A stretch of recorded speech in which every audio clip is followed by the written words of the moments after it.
What's up everybody, Will Fuller here, and I am making a new video. This one is of course what everyone else is doing, is tier maker, and I decided to make a horror games tier list. Now, starting from the top, we have S, genre defined, A, fantastic, B, solid, C, flawed, D, it's okay, F is garbo, and the last tier is never played. Now everything on this list here I have played. But the reason I decided to create this tier is because I want to start a community. And in my community, I want us to be able to share, or I want you guys to be able to share games that you think I should play or want to throw on the tier list. All right. There's a lot of games that I could have added here, but then that video would have taken forever. So this is just part one. Let's call this part one for today.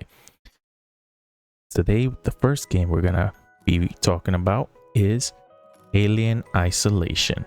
All right. So why is Alien Isolation one of the top tier games when it comes to horror I have ever played? So obviously I'm gonna throw this one up in the S tier. Why? Well, it has one of the most terrifying AI enemies in gaming. You're stalked by a xenomorph, and as somebody who grew up watching the Alien movies, I was terrified of aliens and the way their tongue would come out and the way they hunted you, and their size and their intelligence is everything I thought about. When this game came out, I didn't think I was gonna play it, but I did it. I beat it. And let me give you an example, right? You crawl under a desk, you hold your breath, the alien stops, turns, sniffs the air, then hisses and crawls into the vent above you. It's not gone, it's hunting. That's what you deal with when you're playing Alien Isolation. This game is genre defined, and the fact that they haven't dropped the second one is an absolute sin to the gaming community, the horror community, and even the franchise itself as a whole. Now, with Disney owning the properties to this, I wouldn't hold my breath that we're going to be seeing another Alien anytime soon, but I always have hope, and I do want to see a second Alien Isolation, and I believe that it would be an amazing game if they took what they had and all they basically had to do was keep with the same formula. And that's S tier. Okay, the next game we got on the list here is Alone in the Dark Illumination. This game was extremely disappointing, and when I played this, I was bored. I finished it because the original Alone in the Dark series from the Sega Genesis was the Sega Dreamcast. I played that game and I never finished it when I was younger, so it kind of left like the bitter sweetness in me. Like, I wanted a game that I could finish and from the Alone in the Dark series, but then we got this one and it was just bad. So this game I'm gonna put in the garbo list. This one was such a disappointment, and I do hope that they learn from their mistake with this series, because I do have hope that it can return to form. But in today's game, that's the catchy phrase that everybody uses, and it just doesn't happen. So Alone in the Dark Illumination, you fall into the F tier. If you are a fan of this game, please let me know why, and maybe I can move it up to okay. But as far as I know, this game is not scary. It is not horror. It is just a shooter where you just want it to end.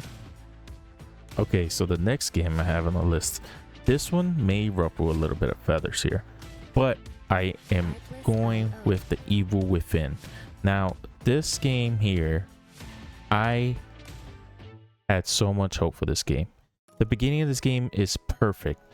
Everything starts out very scary. The guy with the chainsaw chasing you around after you, the mysterious man in the hood.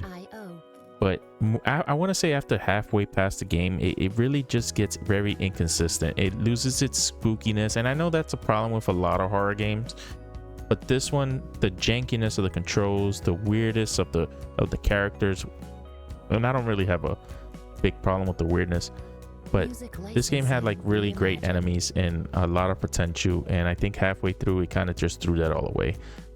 I'm gonna drop this into the C tier. I'm gonna call it flawed. I think the storytelling's a bit weak. I think it's wildly inconsistent with the toning, and the gameplay, as I said, is a bit frustrating, and the mechanics could be better. It's scary sometimes, But with some of the other games on the list here, I think it's more of a C tier game. It opened up the book for a potentially rival to Resident Evil, but it fell flat. And I do hope to see a third game, but we'll talk more about the second game because obviously it's on the list here. But I put it in C tier, under flawed. And if you disagree, let's have a civil conversation, of course, about that. Maybe some people might think it's worse than a C tier. I land right in the middle when it comes to The Evil Within. All right, now let's talk about the next game on the list, The Forest. The Forest is a game I have many hours in. I played this with my friends and my brother for a long time. This is a great game.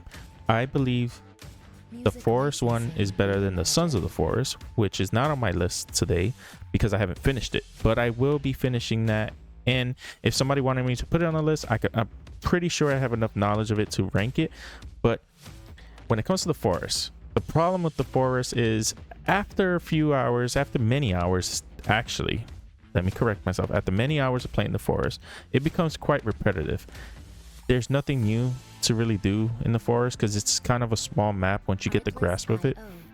But I believe that's the beauty of the Forest at the same time, because there is technically no map until you find the map or you learn the map. And I do believe when it comes to realism in horror, the Forest does one of the best jobs in gaming. Now, why do I think that? The Forest has a uniqueness where it just dumps you in the middle of nowhere and you have absolutely no idea what you're doing. Like if you're playing Elden Ring for the first time and you come out that cave feeling strong, and then you run into that big golden guy, that's the Forest, right? You run into these cannibals and they beat the bloody pope out of you, and now you're in a dark cave hanging upside down, and you're like, what the heck just happened? That's the Forest in a nutshell. I love the Forest, don't get me wrong. The building mechanics are beautiful, the survival aspects are great, and I'm a big survival fan. And I'm gonna put the Forest under A tier. A tier.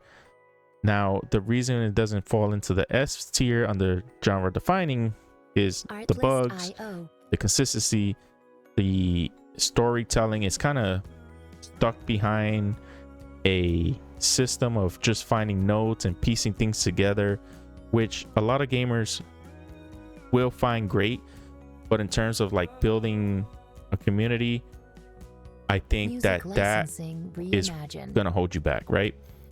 Now, adding the co-op does bring it higher and takes away, but when you bring in co-op, it takes away a lot of the fear factor when it comes to the Forest. So I feel like the game is still meant to be played solo, but when you play with friends, it definitely does make it easier to figure out the story, survive, and just have fun. It's a great game. A is a great place to be. Hopefully I don't ruffle any feathers with that take. But if you disagree and think it should be an S, then by all means, please prove me wrong. I would like to talk more about the Sons of the Forest, which, if you don't know, that's the second part to the Forest. I have more problems with that one than I do the Forest, and I don't know if that's another thing to ruffle some feathers. But again, since I'm not talking about Sons of the Forest, that is probably going to be in a future tier listing, and we'll see where that one lands. But A is great, the Forest is great, and if you haven't played the Forest, I highly recommend you play the Forest. All right, everybody, the next game we got to talk about here is Hello Neighbor.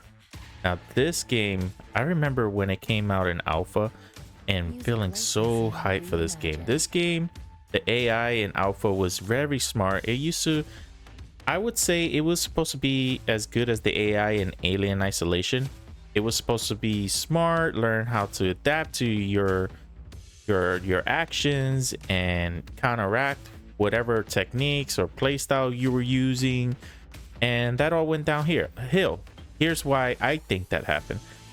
Around that time, the so-called mascot horror became more popular, and I believe Hello Neighbor became a victim of that due to corporate greed.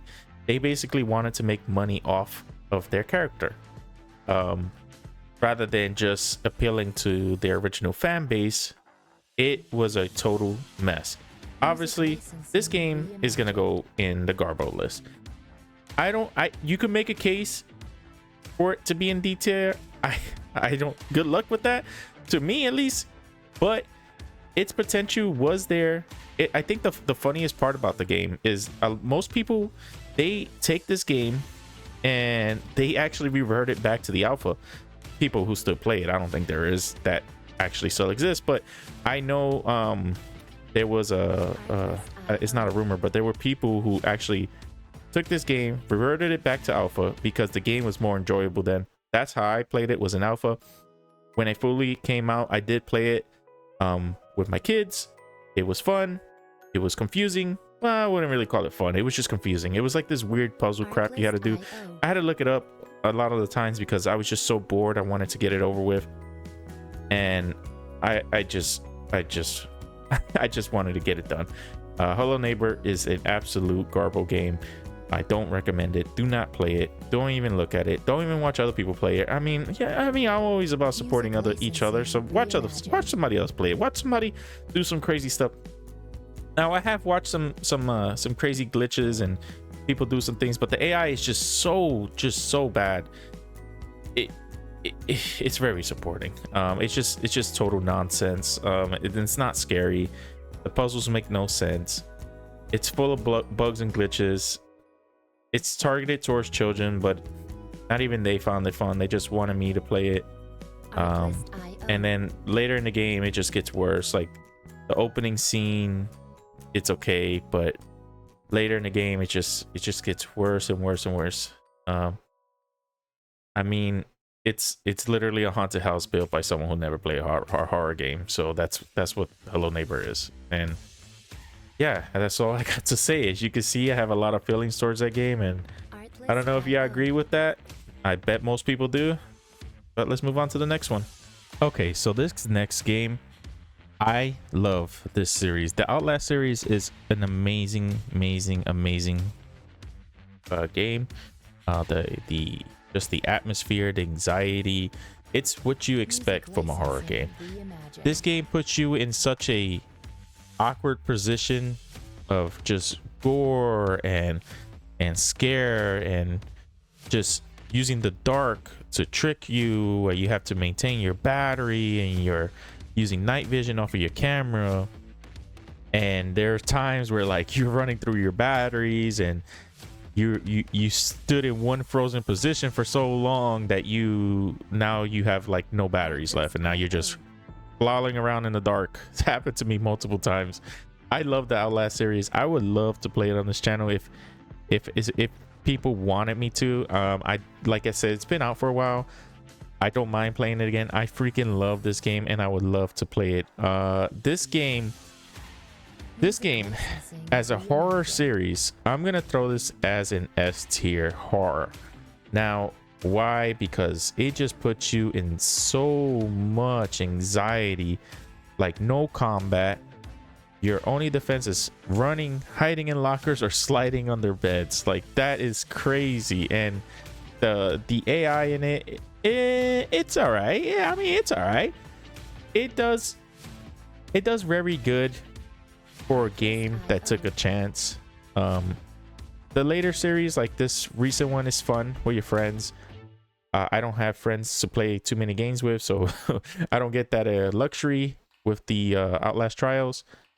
But as far as Outlast goes, I think it is I think it's genre defined in terms of horror. You know, Chris Walker is a very memorable character. He's the giant ex-soldier guy that chases you down and just beats the living crap out of you. You know, the atmosphere, and I don't know. I don't think I have to say much about Outlast. Now, what arguments against Outlast would be probably maybe it's more A tier, but because I consider it genre defining, I'm gonna put it in S tier. I do think it's probably one of those games that help keep the genre series around. You know, like I think when Outlast dropped, the horror was becoming more action, and it was extremely disappointing. Now I do think some of that does belong to Amnesia, but I think Outlast is more mainstream because it had that gore, it had the chase scenes, and less of the puzzles. So if you disagree with me, I completely understand why you would disagree with me there. It does have some minor flaws. You know, it is very reliant on jump scares, and it's a, you know, it's a bit of a, you know, it's 2010 horror, so it's hard to really say, you know, if you played it for your first time today, where will you put it? Because there's a lot of games like that, and I think that's a good thing. I think that's genre defining, and it did open up a lot of games that we play today that are just, you know, filled with jump scares and darkness and flashlights and no combat. It's just that's what we need most of the time. And yeah, so that's my feelings. If you feel a different way, please let me know. Okay, now if you're a horror fan, you know that PT is automatically S tier. PT is a game, and for those who don't know, PT actually stands for playable, what was it? Playable teaser. Yeah, that's what it was. Playable teaser. PT is a game that you can't even find anymore. It was pulled off the stores by Sony after Konami. Actually, I think it was Konami who pulled the game off the store when they decided to cancel the game. I don't know why. I want to say it was during that time where Konami was going through a weird anti-gaming thing. Not like they were against gaming, but they just didn't see a direction towards the game. And I feel like they really messed that and dropped the ball up. This game probably would have made them so much money they wouldn't even know what to do with it. It had Norman Reedus, and it was going to be directed by the legend himself, Hideo Kojima, who, you know, of course did Silent Hills. And I think this was supposed to actually be the next Silent Hill game. PT was. And this game, when you first play it, if you don't find everything, you're probably like, oh, this is boring. But PT opened up the door for a lot of the psychological horror games, and the sense of just keeping it simple in a basic room or basic hallway, and just repeating it, but making the player have to actually think, while also having that anxiety hang over your head of what the heck is happening. So you're here, you're walking around, you're finding puzzles, you're putting it together, and then next thing you know, boom, the radio's going off, you're listening to it, and now you hear a noise or a door crack, or you look back and now there's someone staring at you. And fun fact about PT, the people who extracted the code, they found out that Lisa is always behind you during the key parts of the game. Always. So the scary ghost lady that's following you, if you haven't played PT, I highly recommend you go and watch someone play PT. I cannot play PT. I have it. I actually do have PT on a PlayStation in my closet, but I don't have the setup for it. And besides there's so many people who play PT. I mean, you could well go watch Markiplier play PT or if you like that, if you like his content. I love Markiplier, of course, but if you want to watch PT, I recommend watching him. There's a lot of other people if you don't want to watch like the over the top dramaticness like he does, but yes, PT S tier. If you want to fight about it, the lowest I'm willing to go is A. PT, genre defining. There's a lot of psychological horrors thanks to PT and Konami. You really screwed that up. I hope this next Silent Hill game is good. It doesn't look very good in my own opinion, but I'm hoping for the best. Like always for any game, I hope for the best. And Norman Reedus would have been great in a horror game. Yep, so on to the next one. All right, this next game that we're going to talk about is Resident Evil, the OG, Resident Evil 1. Now, I actually had to record this one again, so if the list down here looks a little funky, that's why I screwed up. Maybe I didn't hit the proper record key, but who cares? I'm here again. Resident Evil, the OG. Now, I gotta put this one at a B. I think it's pretty solid. I don't think it's fantastic, and I don't think it's genre defining. Is it genre defining in its own regards? Yes, but it does have its problems. I don't feel comfortable putting it in flawed. You could argue to put it in flawed. It could honestly, it could probably be flawed, but I'm gonna put it solid. I played this one as a kid. I probably shouldn't have played it as a kid. I remember beating it as a kid as well. It was a great game. It taught me about a lot of the puzzles in these horror games. It was hilarious. You know, you think about the voice acting. That's why I can't put it any higher, is mostly because of the voice acting. If you go back and you go, I'm sorry for laughing, but if you go back and if you never played the original Resident Evil 1 game, just go and watch a video on it. It has the funniest voice acting from a game, because they just hired like the cheapest English voice actors that they could possibly find for this game, and it is great. It lives on forever.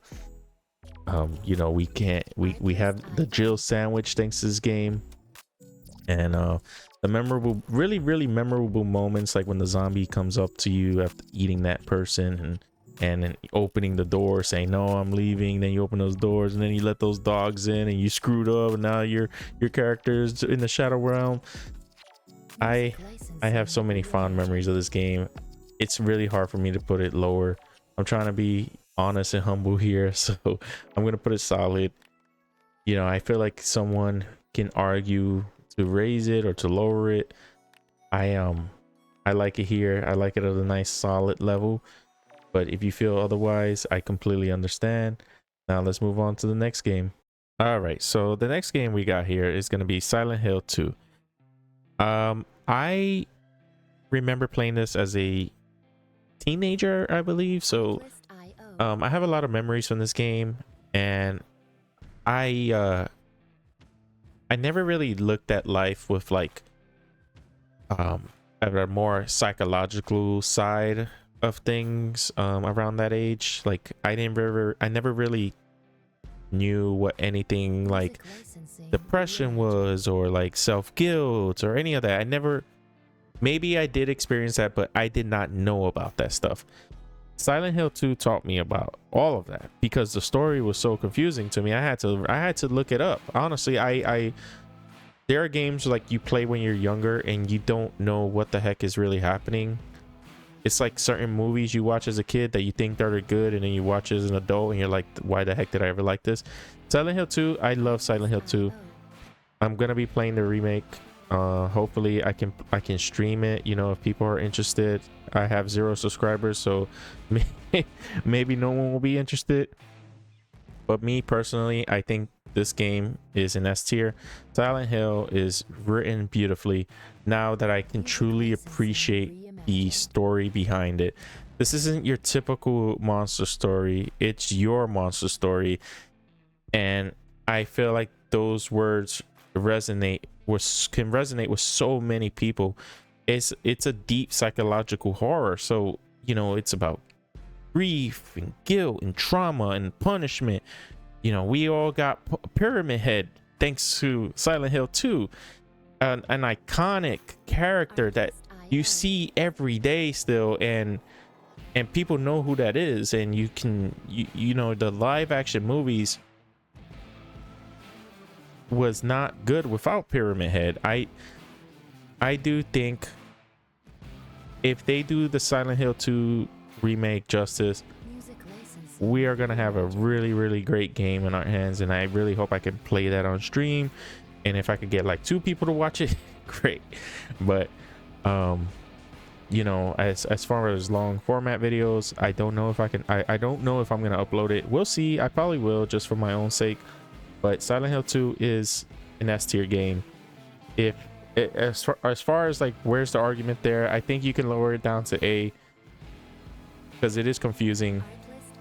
It could be confusing for a lot of people, but I really do believe it's a game that you learn to appreciate the more knowledge you gain as an adult, and just about life in general. So, and I could really like that. It's perfect writing, and I cannot wait to play the remake. So if you disagree with me, of course, let me know. Okay, so this next game that we have here is SOMA. SOMA is a game that sticks with you probably for the rest of my life and maybe for the rest of your life. Soma is a very memorable title in terms of the ending, the story, the atmosphere.